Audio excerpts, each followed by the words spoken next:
The bank teller's face went pale as she stared at her computer screen. I watched her fingers tremble slightly as she looked up at me, then back down at the monitor. My medical school acceptance letter was clutched in my hand, slightly crumpled from the drive over. She cleared her throat twice before speaking. The joint account I'd spent 4 years carefully filling. The one my parents promised would stay untouched until Northwestern's tuition bill arrived, showed a balance of $0.00. Completely drained. $68,000. Gone. My hands wouldn't stop shaking as I gripped the steering wheel, driving from the bank to my parents' house in the suburbs outside Chicago. The acceptance letter sat on the passenger seat next to printouts of the withdrawal history. 6 separate transfers over the past month and a half. Large amounts. $10,000 here, $15,000 there. The final withdrawal happened just 48 hours ago. My first tuition payment was due in 4 weeks, and I had nothing. The house looked the same as always when I pulled into the driveway. Red brick, white shutters. Perfectly maintained lawn. My father's car was parked next to my mother's sedan. I could see movement through the kitchen window. Normal. Everything looked so completely normal while my entire future was collapsing. I didn't bother knocking. This was the house I grew up in, though it hadn't felt like home in years. My mother Sharon stood at the kitchen island, slicing vegetables. My father Dale sat at the table reading something on his tablet. My younger brother Austin leaned against the counter, scrolling through his phone. The picture of a peaceful Saturday afternoon. Sharon looked up when I walked in. Her expression didn't change. No surprise, no guilt. Just a slight tightening around her mouth. "The account is empty," I said. My voice came out steadier than I expected. $68,000. Gone. Dale set down his tablet. Austin glanced up from his phone, a small smile playing at the corner of his mouth. "We can explain," Sharon said, returning to her vegetables. The knife made precise cuts through a red pepper. "Then explain." I stayed by the doorway, my purse strap digging into my shoulder. "Austin got accepted to a program," Dale said. He stood up, straightening his shirt. "An opportunity we couldn't pass up." "What program?" I looked at my brother. Austin was 22, 3 years younger than me. He'd been taking community college art classes on and off for the past 4 years, never finishing a semester.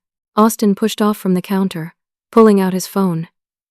He swiped through photos, then turned the screen toward me. An enormous space with exposed brick walls and floor-to-ceiling windows, professional lighting equipment hanging from the ceiling, sleek wooden tables covered in art supplies, paint tubes organized by color, canvases stacked against one wall. "My new studio," he said. "Downtown Chicago. Right in the West Loop." My stomach dropped. "How much did that cost?" "The studio lease is 18 months, Sharon said, still focused on her vegetables. "We paid up front. Then there was the equipment, the supplies, the enrollment fee." "Enrollment fee?" "He's going to Florence," Dale said, a note of pride entering his voice. "Italy? There's an exclusive art program there. Very selective. They only take 15 students per session." I stared at them. "How much?" $70,000, Austin said. He was grinning now. "For 6 months. Completely immersive. I leave in 3 weeks. The numbers wouldn't process in my brain. "You spent my medical school money on art classes?" "It's an investment," Sharon said. She finally looked up at me. Her eyes were cold. "Austin has real talent, Jill. This program could launch his career. I start medical school in 12 weeks. My voice was rising. "Northwestern. I got in. You promised that money was for my education." Dale crossed his arms. "Let's be realistic here. You barely got into Northwestern. Your MCAT scores were just average. Medicine might not actually be your calling." The words hit like a physical blow. I'd worked 3 jobs through my undergraduate years at Illinois State, graduated with a 3.8 GPA, spent 4 years volunteering at hospitals, sleeping 4 hours a night, studying until my eyes burned.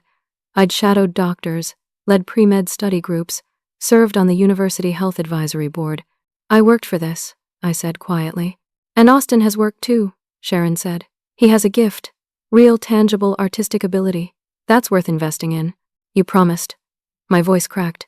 You both promised that account wouldn't be touched. Austin laughed. It was a short, sharp sound. Come on, Jill. You've always been the responsible one, the hard worker, the grinder. But grinding doesn't equal talent. Maybe this is the universe telling you something. I turned to leave, but Sharon's voice stopped me. There's something else you should know. She wiped her hands on a kitchen towel. We needed some additional funding for Austin's program. The studio was more expensive than we anticipated, so we took out a loan. A loan. In both our names, Dale said. Yours and ours. $30,000. It made the application process easier, having a co-signer with good credit. The room tilted slightly. You forged my signature. Don't be dramatic, Sharon said. You're family. We're all in this together. I'm liable for $30,000 of debt I didn't authorize? My hands were shaking again. You're 26 years old, Dale said. Time to stand on your own feet. We've done enough for you already. 4 years of undergraduate support. This house was always open to you. At some point, you need to become independent. I pulled out my phone, opened my banking app with trembling fingers. There was another account, one I'd set up years ago. A separate savings account that was supposed to be mine alone. I'd never told them about it, had been adding small amounts whenever I could. The balance should have been around $12,000. The screen loaded. Current balance, $47.16. You took the other account too. It wasn't a question. Sharon's jaw tightened. We had access to your information. Austin's future is important. Get out, Dale said. His voice had turned hard. We need to finalize Austin's travel arrangements. This conversation is over. I looked at each of them. My mother, focused on her vegetables again. My father, already returning to his tablet. My brother, smirking as he updated something on his social media. I had $4,000 in my checking account. Northwestern's first tuition payment alone was $28,000. Housing, fees, books, and living expenses would be another $15,000 for the first semester. I was $43,000 short with 12 weeks, until classes started. As I walked to my car, I heard Austin's voice drift through the open kitchen window. Maybe she should have been born with talent instead of just ambition. Their laughter followed me down the driveway. I didn't sleep that night. By morning, I'd made a list of every possible option, every potential solution. Student loans, scholarships, emergency financial aid. I'd figure this out. I had to. The Northwestern Financial Aid Office was located in a modern building on the edge of campus. I'd been there once before, during my acceptance visit. It had seemed welcoming then. Now the fluorescent lights felt harsh as I sat across from Mrs. Patterson, a woman in her 50s with reading glasses hanging from a beaded chain. I need to apply for emergency funding, I said. I'd brought documentation. Bank statements showing the empty accounts. The forged loan papers. Everything. Mrs. Patterson's expression grew more uncomfortable as she reviewed the papers. She removed her glasses, rubbed her eyes. Jill, I'm very sorry about your situation. She slid the papers back across the desk. But there's something I need to tell you. My chest tightened. What? 3 weeks ago, we received a phone call. A woman identifying herself as you contacted our office. She said she'd received full family funding for medical school and wanted to withdraw her name from scholarship consideration. The office suddenly felt too small. That wasn't me. I realize that now. Mrs. Patterson looked genuinely distressed. But at the time, we had no reason to question it. The voice seemed mature, confident. She knew your student identification number, your date of birth. The call came from a Chicago area code. My mother. The words tasted bitter. The scholarship you'd been conditionally approved for went to another candidate. I'm so sorry. There's no way to reverse it at this stage. I left the financial aid office in a daze. Outside, students walked across the quad. Future doctors. All of them. People whose families supported them, who didn't have to fight for every single opportunity. I applied to 4 different private student lenders that afternoon, sent in applications, uploaded tax returns, provided every document they requested. The responses came back within 48 hours. Do you need? I called the first lender back, demanding an explanation. The representative put me on hold, came back with an apologetic tone. Your credit score is showing some significant issues. Multiple accounts in delinquency. We can't approve the loan with your current credit profile. I pulled my credit report that evening, sitting in my tiny apartment with my laptop balanced on my knees. The report loaded slowly, page after page of financial disaster. 2 credit cards I'd never opened, both maxed out. $15,000 combined balance. Neither had received a payment in 3 months. Late payment notices. Penalty fees stacking up. The fraudulent loan my parents had taken out showed 3 missed payments already. My credit score had plummeted from 712 to 493. Identity theft. Financial fraud. My own parents had systematically destroyed my credit while funding my brother's fantasy. The next morning, I went to the police station. Officer Burke, a tired-looking man in his 40s, listened to my story. He took notes, nodded sympathetically. This is complicated, he said when I finished. Technically, what they did is illegal. Identity theft, forgery, fraud. But prosecuting family members, especially parents, is difficult. You'd need to press full charges. It would mean a lengthy investigation, possible criminal trial. Your parents could face prison time. How long would it take? Months, maybe over a year. And it doesn't help your immediate situation. Even if the charges stick, getting restitution takes time. I left the police station with a case number and no solutions. My phone buzzed as I reached my car. Austin calling. I answered. What? Mom told me you went to the cops. His voice was sharp. That's low, Jill. Really low. You stole my future. We invested in mine. There's a difference. He laughed. Maybe medical school just isn't meant to be for you. Ever think about that? I hung up and blocked his number. That afternoon, I tried reaching out to extended family. My Aunt Martha, my mother's sister, had always been kind to me. She answered on the 3rd ring. Aunt Martha, I need help. I explained the situation, speaking quickly, trying not to cry. She was quiet for a long moment. Oh, Jill. Let me call your mother. There must be some misunderstanding. There's no misunderstanding. They stole my money. I'll call you back. She called back 2 hours later. Her voice had changed, turned chilly. I spoke with Sharon. She explained everything. About how you've been ungrateful. How you've always resented Austin's success. She said Northwestern only accepted you because of a diversity initiative, not your actual merit. That's not true. Your mother wouldn't lie to me. Maybe you need to do some self-reflection, Jill. Medical school requires maturity. Perhaps you're not ready. She hung up before I could respond. An email arrived that evening from Northwestern's bursar office. Bright red text at the top. Payment deadline approaching. Tuition due in 3 weeks. If payment wasn't received, my enrollment would be automatically withdrawn. My spot would go to someone on the waiting list. I had $4,000. I needed $43,000. My credit was ruined. My family had turned against me. My apartment lease was ending in 6 weeks, and I couldn't afford to renew it. I sat on my apartment floor, back against the wall, staring at the acceptance letter I'd pinned above my desk. Northwestern University Feinberg School of Medicine. I'd cried when I'd opened that envelope 4 months ago. Tears of joy, of accomplishment, of finally reaching the dream I'd chased since I was 16 years old. Now it was slipping away, and there was nothing I could do to stop it. The hospital where I worked as a receptionist had always been a place of hope for me. I'd taken the job 4 years ago specifically to be close to the medical environment, to observe, to learn. Now I was pulling triple shifts, arriving at 6 in the morning and leaving at 11 at night. Barely sleeping. Living on coffee and vending machine sandwiches. Dr. Helena Grant noticed during my 2nd week of extended hours.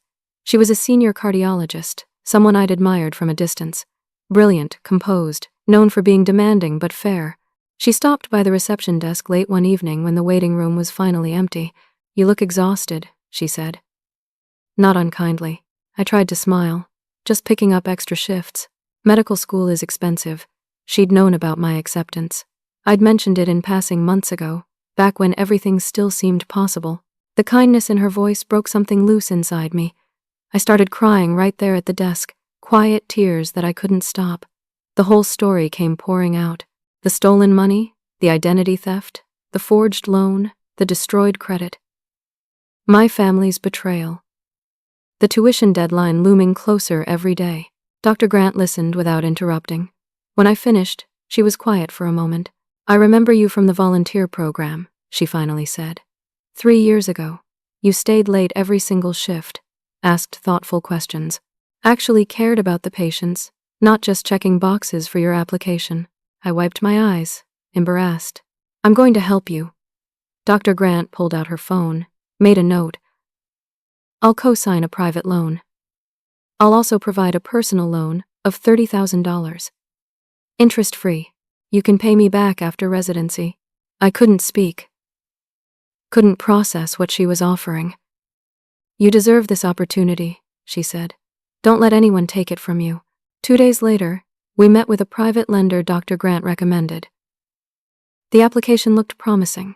With her co-signature, her excellent credit, her personal guarantee, the approval seemed almost certain. For the first time in weeks, I felt like I could breathe. The loan processor said we'd hear back within 72 hours. I spent those 3 days in a state of cautious hope. Maybe this would work. Maybe I could still start on time. Maybe my parents hadn't destroyed everything after all. On the 4th day, my phone rang. Northwestern. Dean Richards' office. My stomach dropped. "Miss Patterson, this is Dean Richards. I need you to come in for a meeting. Today, if possible. It's urgent." His office was on the 4th floor of the administration building. Large windows overlooked the campus. Diplomas and awards covered one wall. He gestured for me to sit, and I noticed he looked uncomfortable. "We've received some concerning correspondence," he said carefully. He slid a printed letter across the desk. The letter was typed, single-spaced, 2 pages long. I recognized my mother's phrasing immediately, even without a signature. The letter claimed I'd had violent outbursts during my undergraduate years, that I'd been disciplined for aggressive behavior toward classmates, that I had documented substance abuse issues, specifically prescription medication misuse, that I'd been fired from 2 previous jobs for erratic conduct. It requested that Northwestern reconsider my admission for the safety of future patients. Every single word was a lie. "This is fabricated," I said. My voice sounded distant to my own ears. "My mother wrote this. She's trying to sabotage me." Dean Richards folded his hands on his desk. "I want to believe you. But these are serious allegations. We have a responsibility to investigate." I explained everything. The stolen money, the identity theft, the systematic campaign to destroy my opportunities. He listened, taking notes. "I need you to undergo a psychological evaluation," he said when I finished, "and provide character references. Multiple references from professors, employers, supervisors, people who can speak to your conduct and stability." "How long do I have?" 1 week. "I'm sorry, Jill. These accusations are serious enough that your admission is now under review. Even if you secure funding, you may not be able to start." I walked out of his office feeling numb. 1 week to prove I wasn't the person my mother claimed I was. 1 week to gather evidence of my own character. Dr. Grant was furious when I told her. She immediately offered to write a reference letter, made calls to other physicians who'd supervised my volunteer work. Within 24 hours, I had 3 strong letters of support. But that same afternoon, the private lender called. "Application denied. The investigation at Northwestern makes you a liability risk," the loan officer explained. "If your admission is uncertain, we can't approve the funding. I'm very sorry." I sat in my car in the hospital parking lot, phone still in my hand. No loan. Admission under review. 1 week to clear my name. 3 weeks until the tuition deadline. My phone buzzed. A text from Austin. A photo of him in what looked like an expensive Italian restaurant. Wine glasses, candlelight, other young people laughing around a table. The caption read, "Living my best life? Thanks, Mom and Dad." I blocked him on every platform I could think of. 72 hours. That's how long I gave myself to fix everything. 72 hours to save 4 years of work. 12 weeks, until the dream I'd sacrificed everything for The psychological evaluation took place in a clinical office downtown. Dr. Martin Chen, the psychologist Dean Richards had recommended, spent 3 hours with me. Questionnaire. Interviews. Cognitive tests. He asked about my childhood, my relationships, my stress management, my goals. I answered every question honestly, too exhausted to be anything but truthful. At the end, Dr. Chen closed his notebook and looked at me directly. "You're one of the most psychologically healthy people I've evaluated in months," he said. "You show remarkable resilience in the face of genuine trauma. I'm writing a report that reflects that." I gathered character references from 8 different people. Professor Williams, who'd taught my anatomy course and remembered me staying after class to ask detailed questions. Dr. Patel, who'd supervised my hospital volunteer work for 3 years. The coordinator of the pre-med tutoring program I'd led. My undergraduate advisor. 2 former employers. Each letter was detailed, specific, glowing. I compiled everything into a folder. Documentation of my mother's calls to the financial aid office. The forged loan documents. The credit card fraud. Police reports. Character references. The psychological evaluation. I organized it carefully, professionally, creating a clear timeline of the sabotage. Dean Richards reviewed everything over the course of 2 days. When he called me back to his office, his expression had changed. The caution was gone, replaced by something that looked like respect. "I owe you an apology," he said. "The letter we received was clearly malicious. Your documentation is thorough and convincing. Your admission is fully reinstated. No restrictions, no conditions." Relief flooded through me so intensely I felt dizzy. "There's something else," he continued. "Northwestern has a new emergency scholarship program. It was just established this year for students facing extraordinary hardship. Applications opened last week. Given your situation, I strongly encourage you to apply." I applied that same afternoon, wrote a detailed essay explaining my circumstances. Attached supporting documentation. Submitted it with shaking hands. 3 days later, an email arrived. Subject line, Scholarship Award Notification. I'd received the emergency scholarship. $35,000, covering half of my first-year tuition. The next day, Dr. Grant's personal loan came through from a different lender. $40,000, approved based on her co-signature and personal guarantee. I sat in my apartment, calculator in hand, doing the math over and over. The scholarship, the loan, my savings. I had enough. Barely, but enough. I could start school in 10 days. For the first time since that day at the bank, I let myself believe it might actually happen. I drove home to my apartment complex that evening, planning what I needed to pack, what I could sell, how to organize the move to student housing. My mind was already in medical school, already thinking about anatomy textbooks and lecture schedules. The eviction notice was taped to my door. Large red letters. Notice to vacate immediately. Mr. Kowalski, my landlord, appeared from the building office as I stood staring at the paper. He wouldn't meet my eyes. "I'm sorry, Jill. You violated the lease." "What are you talking about? I'm never here. I work constantly. I'm the quietest tenant in this building." He shifted uncomfortably. "Multiple noise complaints. Unauthorized guests. Property damage to the unit." "That's not true. None of that is true.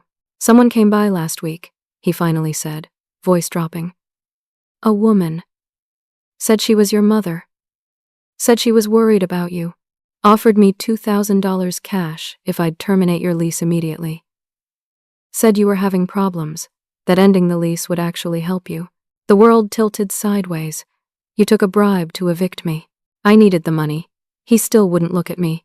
"Your stuff is in storage unit 12. You've got 48 hours to get it out or I charge fees." I was homeless. 10 days before medical school. Homeless.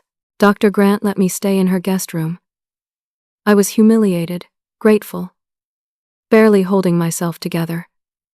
We filed for a restraining order against my parents. The paperwork went through quickly, given the documented harassment and fraud, but I still needed to give notice at my hospital job.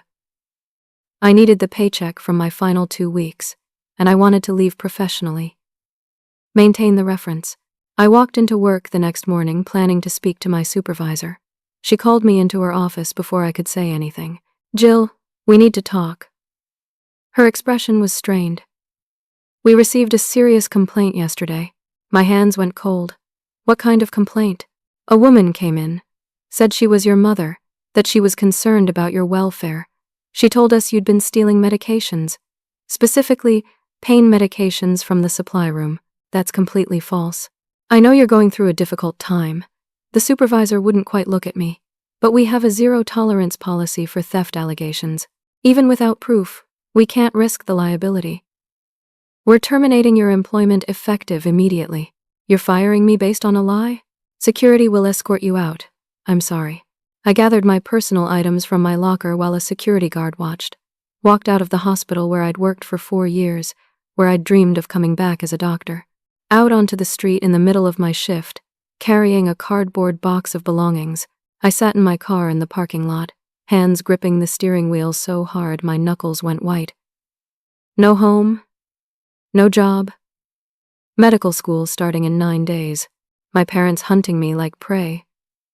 Destroying every foundation I tried to build. My phone buzzed. An email from Austin. "Heard you're homeless, LOL.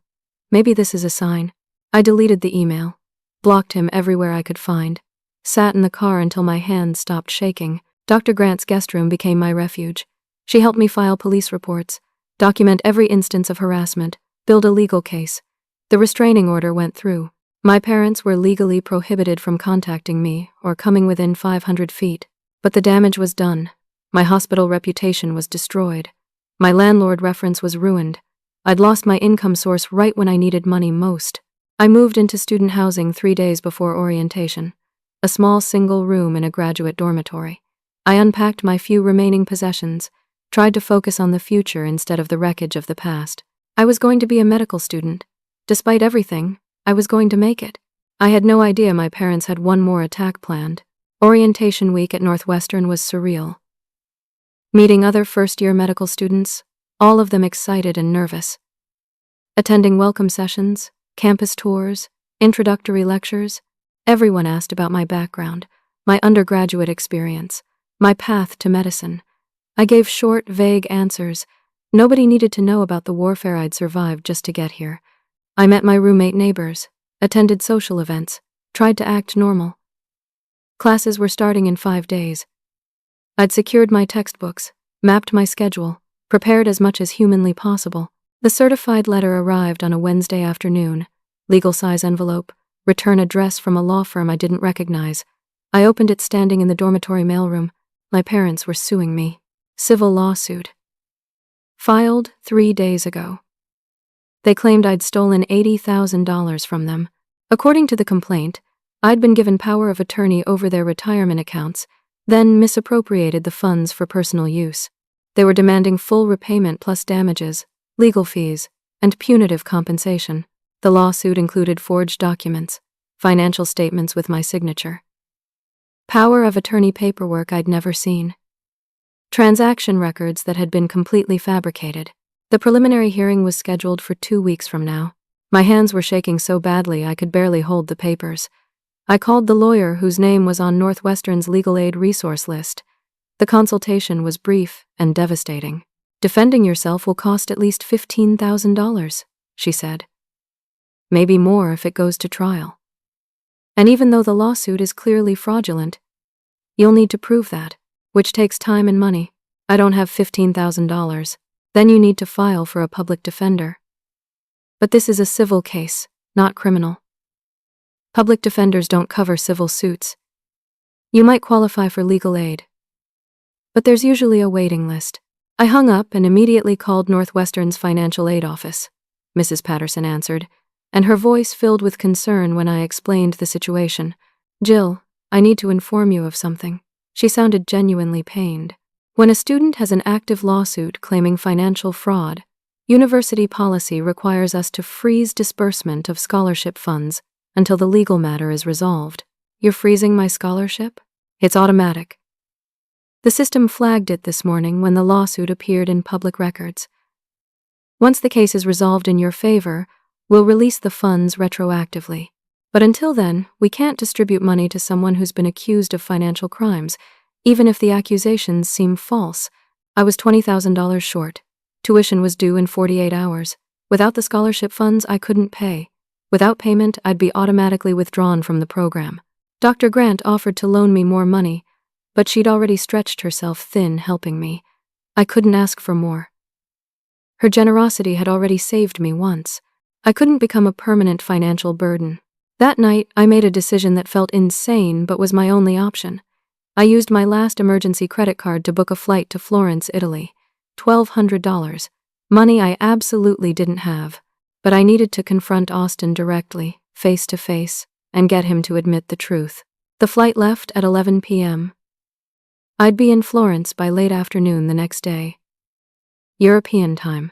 I landed exhausted, navigating the Florence airport in a jet-lagged haze.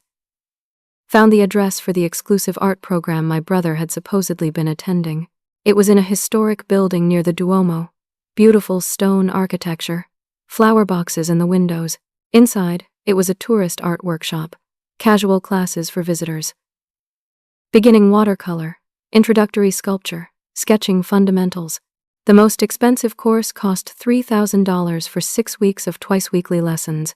The instructor, a friendly Italian man named Marco, remembered Austin immediately when I showed him a photo. Ah, yes, the American boy. Very rude. No talent, no discipline. He came for 3 classes, maybe 4. We critiqued his work, gave him honest feedback. He became angry, said we didn't understand his vision. He quit, demanded his money back. We refunded half, kept the rest per our policy. How much did he pay? 3,000 euros. About $3,200, I think, at the time. My parents had sent him $70,000. He'd spent $3,000 on a beginner art workshop. Where was the other $67,000? I found Austin at a luxury hotel bar, 3 blocks from the Duomo. He was drunk, surrounded by a group of young tourists, buying rounds of expensive cocktails. He didn't notice me until I was standing directly in front of him. Jill? He blinked, confused. What are you doing here? Where's the money? He laughed, loud and sloppy. What money? The $70,000 Mom and Dad gave you. You're not in an art program.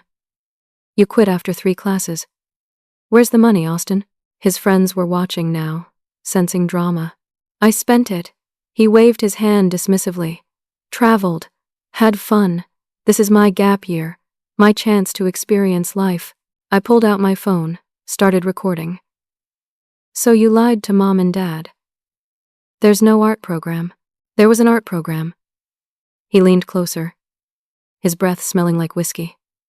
I just didn't like it. Too much criticism. They wanted me to actually work. To improve. That's not what art is about. Art is about freedom. You spent $67,000 in 2 months on hotels and parties. I deserved it. His expression turned mean. You always thought you were better than me. The smart one. The responsible one. The one with the bright future. Well, guess what? Mom and Dad agree with me. You're nothing. You've always been nothing. And now you're broke and desperate, and I'm living my best life. I kept recording as he continued, his words slurring together.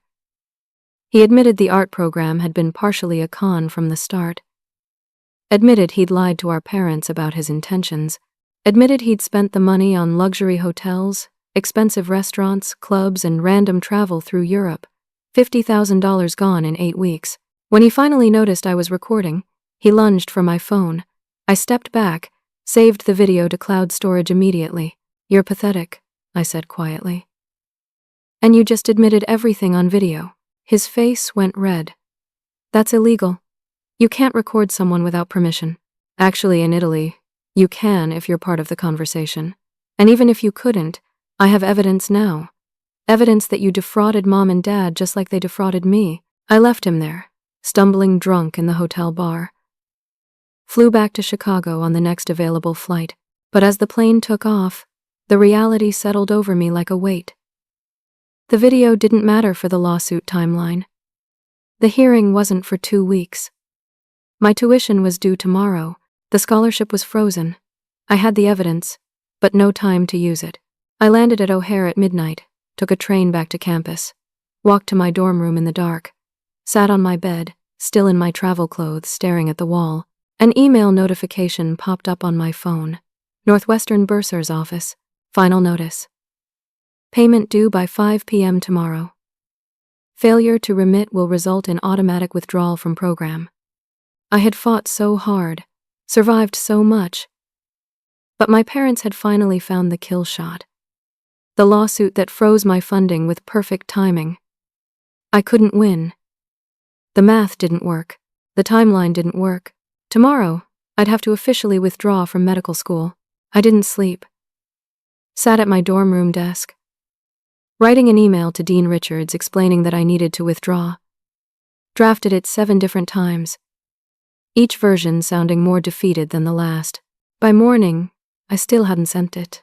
The official withdrawal window opened at 9 a.m. I had 8 hours to make it real. My phone rang at 10:15. Unknown number. I almost didn't answer. Is this Jill Patterson? A woman's voice. Older, cautious. Yes. I need to tell you something about your grandmother's estate. Your parents took money that was supposed to be yours. Check the probate records for Dorothy Patterson. Your mother lied. The line went dead before I could ask questions. I stared at my phone. My grandmother Dorothy had died 18 months ago. The funeral had been small. My mother had handled all the estate arrangements, said there wasn't much to distribute. Maybe $10,000 total, split between her and Aunt Martha. The county probate office was downtown. I took the train, walked into the records department, requested all documents related to Dorothy Patterson's estate. The clerk handed me a thick folder an hour later. My hands trembled as I opened it. The first document was the official probate filing. Estate value: $243,000. My grandmother had been far more financially comfortable than any of us realized. Investments, life insurance policies, retirement accounts, all carefully managed, all legally documented. I flipped through the pages, found her will. Handwritten, dated 3 years before her death, witnessed and notarized. Crystal clear instructions. $60,000 designated specifically for Jill Patterson's medical education. The remainder split between Sharon Patterson and Martha Hughes, her 2 daughters. But the distribution report told a different story. Sharon, as executor, had reported to the court that she'd distributed funds according to the will. Signed affidavits. Official paperwork. Except the distribution didn't match the will, not even close. I pulled out my phone, took photos of every page. Then I found the original handwritten will, still in the file, compared it to the typed version that had been submitted to probate court. They didn't match. The typed version eliminated the education fund entirely, split everything between Sharon and Martha. The signature looked like my grandmother's, but the handwriting was slightly different. Subtle, but there. My mother had forged a new will, committed fraud against the estate, stolen my inheritance and lied to the court about it. This was criminal, not civil, not family drama. Actual felony forgery and estate fraud. I sat in the records office, holding evidence that could send my mother to prison. Evidence that would get me the $60,000 I desperately needed. Evidence that would destroy my family completely and publicly. 4 hours until the tuition deadline. I drove to my father's office, a manufacturing company in an industrial park west of the city. Walked past his secretary without stopping, opened his office door without knocking. Dale looked up from his computer, startled. Jill, you can't just burst in here. I dropped the copied estate documents on his desk. Read these. His face went pale as he flipped through the pages. When he looked up, he seemed to have aged 10 years. I didn't know. His voice was barely audible. Sharon handled the estate. She said there wasn't much. I never looked at the actual paperwork. She forged a will, stole my inheritance, committed multiple felonies. Jill, please. He stood up, hands shaking. This will destroy her.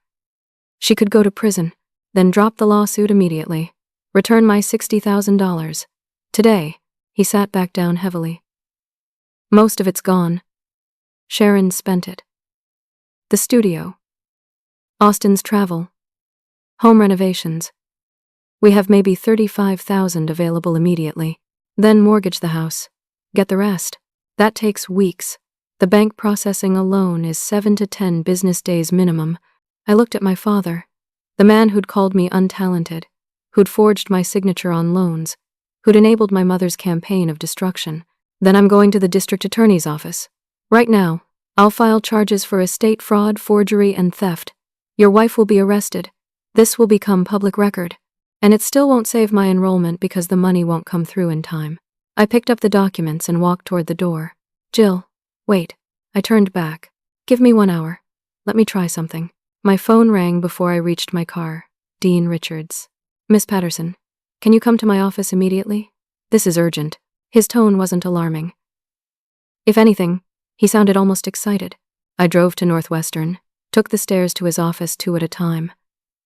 Dean Richards wasn't alone. 2 other administrators were there, including the vice dean and the director of financial aid. Sit down, Dean Richards said, gesturing to a chair. We need to discuss your situation. I sat, confused. Over the past 6 weeks, your case has been reviewed by multiple departments, he began.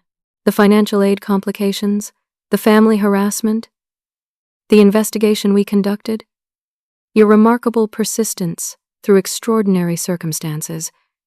You've demonstrated something we rarely see. He paused, glanced at the other administrators. Northwestern has a discretionary emergency fund. It's rarely used, reserved for truly exceptional situations. Based on everything you've been through, and more importantly, how you've handled it, we're offering you a full merit scholarship. I couldn't process the words. What? Full tuition for all 4 years, the vice dean said. Plus fees and a living stipend. Approximately $60,000 per year. Renewable annually based on academic standing. This isn't just about your circumstances, Dean Richards added. It's about your character. In 20 years of admissions work, I've never seen someone face what you've faced and maintain such professionalism, such determination. You're exactly the kind of physician we want to train. I started crying. Couldn't help it. Months of fighting. Months of barely surviving. And someone was finally helping me, not because they pitied me, but because they believed in me. There is one condition, Dean Richards said gently. We'd like you to speak at university fundraising events. Share your story. Not the details, but the themes. Perseverance, resilience, overcoming obstacles. The first event is the Founders Gala in 3 days. I'll do it. My voice was shaky. I'll do anything. Then you're officially enrolled. Full scholarship. Your account will be credited by end of business today. I walked out of that office in a daze. Checked my student account on my phone. The balance updated as I watched. $0 owed. I still filed the report with the district attorney that afternoon. Submitted all the estate fraud evidence, the forged documents, everything. My mother Sharon was arrested the following morning. My father Dale filed for divorce within a week. Austin sent me a series of text messages, all variations of threats and insults. I blocked him on every platform, changed my number. The restraining order remained in place. My parents were prohibited from contacting me, from coming near campus, from interfering in my life in any way. I spent the next 2 days preparing for the gala speech and preparing for classes. White coat ceremony was tomorrow. The formal beginning of my medical school journey. I was safe. Finally, impossibly safe. The Founders Gala was held at a luxury hotel in downtown Chicago. Crystal chandeliers, marble floors, women in evening gowns and men in tuxedos, donors who'd given hundreds of thousands to the university, distinguished alumni, faculty members in their finest clothes. I wore a borrowed dress from Dr. Grant, deep blue with simple lines. She'd helped me prepare my speech. Rehearsed it with me a dozen times. 5 minutes, talking about resilience. About finding strength in adversity. About the people who help you when family fails. I was nervous, but ready. Then I walked into the ballroom and saw my father. Dale stood near the bar, wearing a tuxedo that looked brand new. He was thinner than I remembered, his face haggard. And next to him, impossibly, was Austin. My brother had flown back from Europe. He wore an expensive suit, was talking to a couple in their 60s, gesturing with a champagne glass. I found Dr. Grant immediately. What are they doing here? She followed my gaze, her expression darkening. Dale's company made a donation this year. $25,000. That puts them on the sponsor list, which includes gala invitations. My hands were shaking. I'd prepared to speak about my journey, to talk about overcoming family betrayal. Now my family was here. Watching. Listening. You don't have to do this, Dr. Grant said quietly. I'll talk to Dean Richards. No. I straightened my shoulders. I've spent months running from them. Tonight, they can hear the truth. The evening progressed through cocktails and dinner. I sat at a table with other scholarship recipients, tried to focus on conversations, couldn't stop watching my father and brother across the room. Austin caught my eye once, raised his glass in a mocking toast. After dinner, Dean Richards took the podium, welcomed everyone, thanked donors, talked about Northwestern's mission to train compassionate, skilled physicians who would serve their communities with excellence. Tonight, he said, his voice carrying through the ballroom, we're introducing a new scholarship program. One that represents the very best of what we hope to achieve here. I hadn't been told about this, thought I was just speaking about resilience, but Dean Richards was explaining something different. This program was made possible by an unexpected gift. A provision in an estate that we only recently discovered and processed. My breath caught. Dorothy Patterson passed away 18 months ago.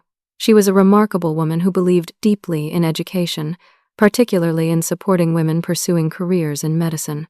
Her estate included a life insurance policy that many family members weren't aware of.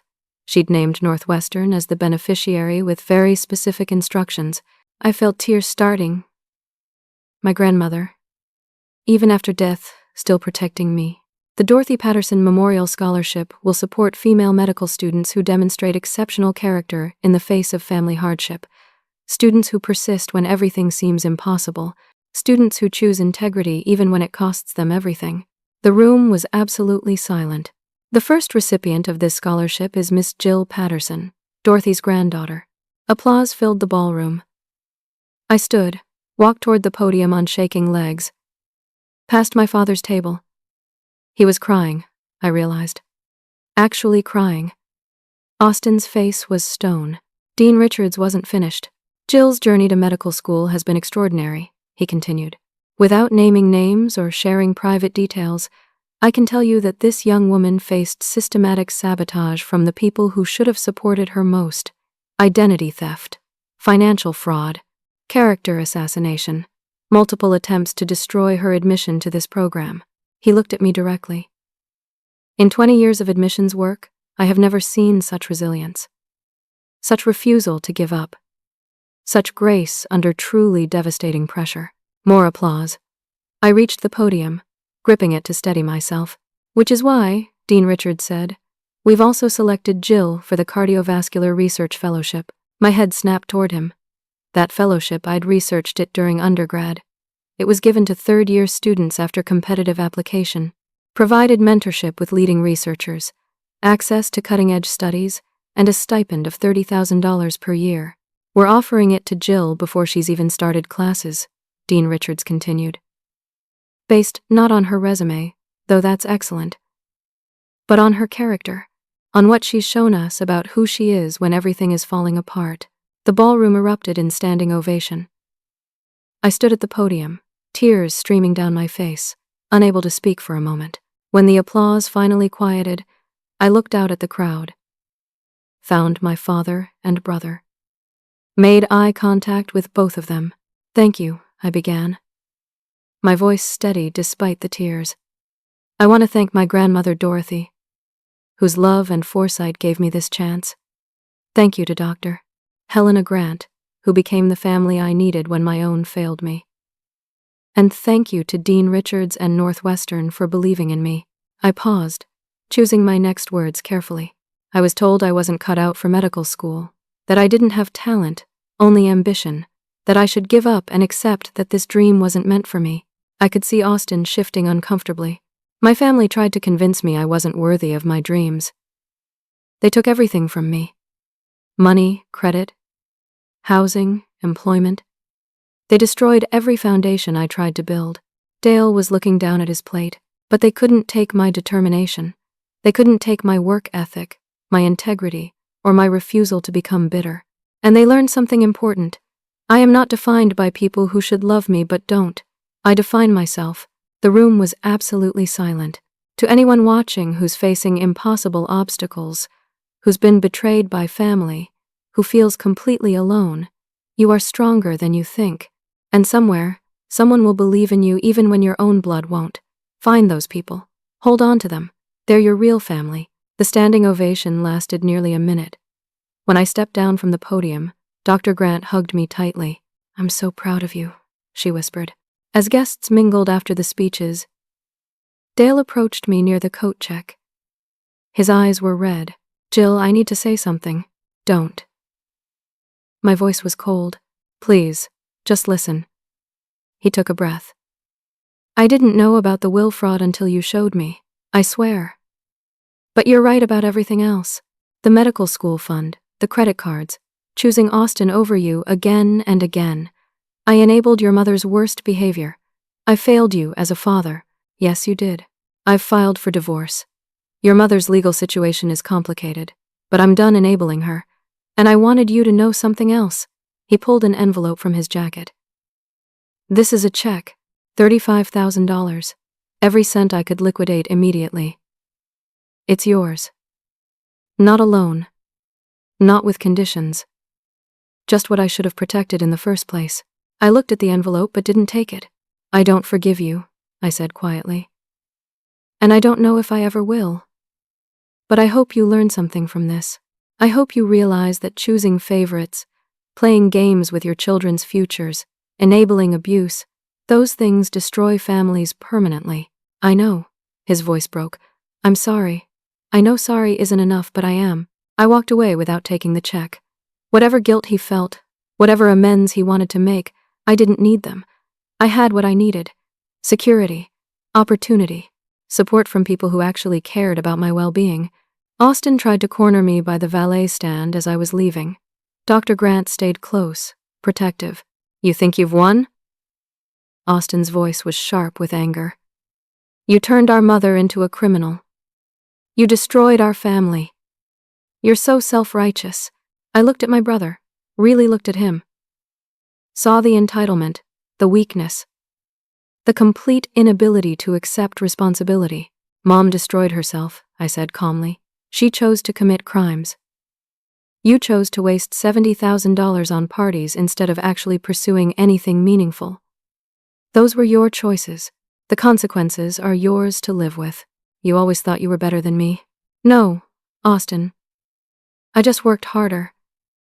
And when given the same opportunities, I used them to build something real.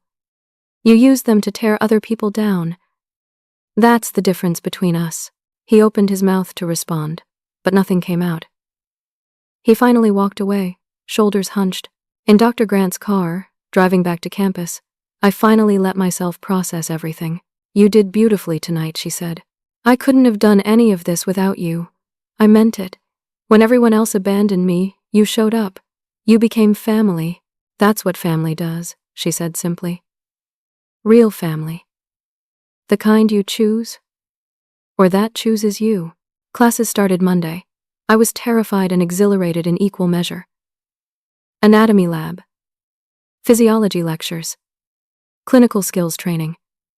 Everything I dreamed about for 10 years. My mother's trial was pending. I would testify when the time came, but I'd made peace with it. She'd made her choices. Justice needed to happen. My father sent emails weekly. I didn't read them. Maybe someday I would. Maybe someday we'd have a conversation about rebuilding some version of a relationship. But not now. Not when the wounds were still fresh. Austin. I blocked everywhere. Never wanted to hear from him again. Whatever his life became, it wasn't my concern. The research fellowship started my second week. Dr. Martinez, the cardiology researcher I'd be working with, was brilliant and demanding. The work was challenging, fascinating, exactly what I'd hoped for. And my grandmother's scholarship, the Dorothy Patterson Memorial Scholarship, would help 20 more women over the next decade. Women facing family hardship, women who needed someone to believe in them. My grandmother's legacy would keep growing, keep changing lives. I kept her photo on my desk in my dorm room, looked at it every morning and every night. Thank you, I whispered to it sometimes. You knew. You planned for this. You protected me even when you were gone. The lessons from everything I'd survived became clearer with distance. Family isn't about blood. It's about who shows up when you're drowning. It's about who helps you build instead of watching you burn. My worth isn't determined by people who should love me but don't. I determine my worth through my actions, my integrity, my refusal to become what they tried to make me. And resilience isn't about never breaking. It's about breaking into pieces and choosing to put yourself back together. Stronger, wiser, more compassionate because you understand what suffering feels like. They tried to bury me. They threw every weapon they had, destroyed every foundation, attacked from every angle. But they didn't know I was a seed, and seeds, when buried, don't die. They grow. I'm growing into exactly who I was meant to be. A doctor, a researcher, a woman who survived betrayal and came out stronger. A person who'll spend her career helping others because I know what it feels like to need help desperately. My parents wanted to destroy my future. Instead, they forged me into someone unbreakable, and that's the greatest irony of all. So let me ask you something. Have you ever had to fight for a dream when the people closest to you tried to stop you? Have you ever discovered that family isn't always blood, but the people who choose to stand beside you when everything's falling apart? Drop your thoughts in the comments below. Your story matters, and sharing it might help someone else who's fighting their own battle right now. If this story resonated with you, please hit that like button. It helps more people find these stories and realize they're not alone in their struggles. And subscribe to hear more stories about resilience, survival, and the strength we find when we're forced to stand alone. Share this with someone who needs to hear it, someone who's fighting their own impossible fight. Thank you for listening to my story. Thank you for being part of this community where we support each other through the hardest chapters of our lives. I wish you strength for your own journey. Whatever obstacles you're facing, you're stronger than you know. And somewhere out there, someone believes in you, even if you haven't met them yet. Keep growing, keep fighting, keep becoming who you're meant to be.